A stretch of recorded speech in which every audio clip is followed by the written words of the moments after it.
Peter Schiff, CEO of Euro Pacific Capital. Now, Peter and I discussed Europe, the Fed, and if rates would increase in 2015. But first, I asked him about gold and what the massive drop in prices tells us as a market signal.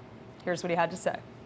I think the reason that gold has gone down is because so many people don't understand what's going on in the global economy. They believe the Fed solved the problem. They don't understand that the Fed made the problem worse. They're confusing a bubble with a recovery. They think the Fed can raise interest rates and end QE. It can't. They're all in. They're going to do QE4. They can't raise rates without precipitating a worse financial crisis than the one we had in 2008. And when people figure out what's actually going to happen, when they give up this fantasy and start to accept reality, then you're going to see a huge increase in the price of gold, because people have prepared for the opposite of what is going to happen. And people are going to have to reevaluate and reallocate their resources, their portfolios, once they figure out how wrong they were. I think people are more wrong now about the true state of the U.S. economy than they were on the eve of the 2008 financial crisis.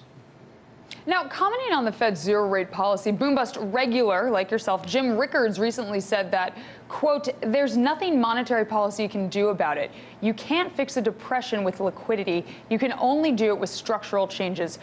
Do you think that Jim has a point?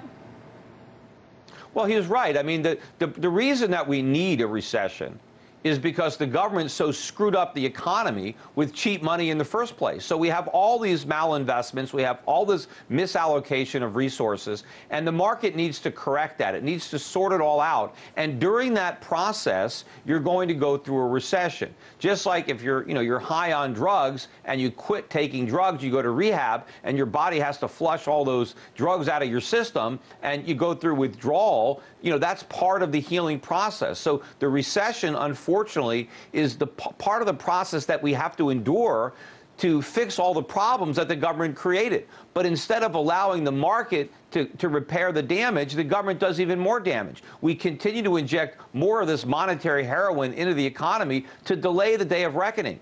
But now, because we expand the problems, we make the problems bigger, the ultimate collapse is going to require that much more pain to solve the problem, because we've delayed it for so long and made it worse.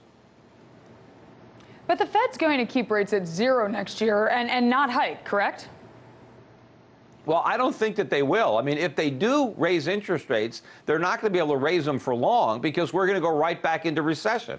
And what does the Fed do when the economy's in recession? They cut rates. In fact, if you look at the economic data that's been coming out recently, most of it is bad. But all the bad news gets ignored, or they rationalize it. Let's take a trip across the pond now and talk about Europe. In Europe, sovereign yields are at record lows, and some people are saying that German yields could go lower than Japanese yields by the end of next year. So are you bullish on European sovereign debt?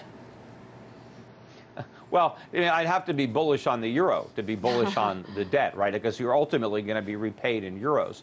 And so, no, I don't think any of these sovereign debts should be bought. Is it possible that yields can continue to go down? Sure, of course. I mean, they're already ridiculously low, so I can't say that they're not going to go lower. But I do believe that you're going to have a blow-up in Europe. I think that inflation is headed a lot higher. And ultimately, they're not going to be able to say that we need more inflation, and eventually they're going to have to put on the brake. I just think that we're going to have an even bigger inflationary problem than Europe, but I don't like either currency. I think the euro has a lot of problems. I think the dollar has a lot of problems. The yen has a lot of problems. That's why I think people should be buying gold. I mean, maybe the Swiss franc could have been a safe haven had they backed it by gold, but instead they're just backing it by the euro. So the Swiss franc, unfortunately, for the moment, is no better than the euro. Although I think the one thing the Swiss franc has going for it is at least you know that you have a franc. I mean, if you own the euro, if you have a bond denominated in euros, do you really know what you have? I mean, what if the eurozone disintegrates? What currency are you going to own? Are you going to own the Deutschmark? Are you going to own the lira, the peseta? I mean, the drachma, some combination? I mean, who knows what you got? So at least with the Swiss franc, if they get smart eventually, they can sever the tie that they have with the euro and not try to have this, 120 peg that the gold referendum might have forced them to abandon. So at least with the Swiss franc, you got francs.